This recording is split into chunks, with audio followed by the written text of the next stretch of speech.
I have a belief that the average person stays inside their gray zone, their comfort area, right?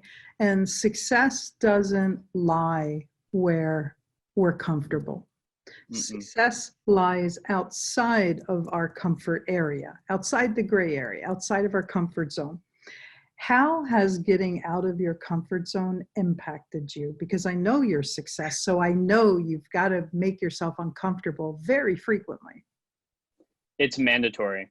Mm-hmm. So for me, I already have in my mindset that I need to get uncomfortable in order to go to where I want to get in life.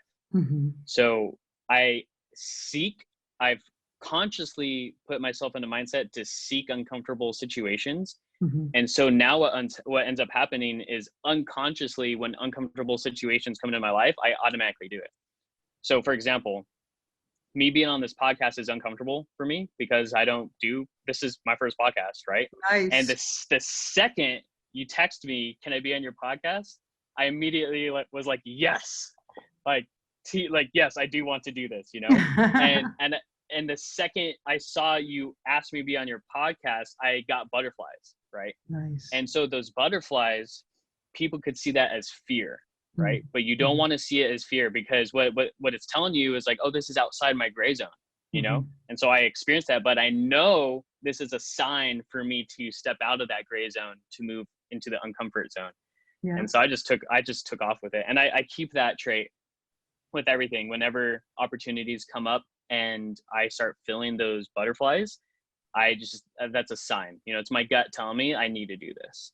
So that's when you know that you're going in the right direction. And the more they flutter, the better you know you're going, right? Nice. 100%. Nice. Yeah, I get those butterflies a lot, like on a daily basis. Cool. I think if you do it on a daily basis, the better. Yeah. I remember the very first time I was asked to speak, it was in front of a group of, I think it was 2,200 people.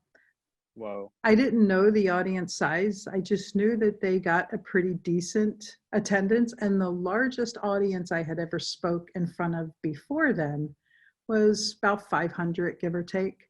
Wow. So I walked out on stage. Well, actually, I walked behind stage and I saw it. And those butterflies went all the way up to my throat. And I was like, how's anything going to come out? That is so funny.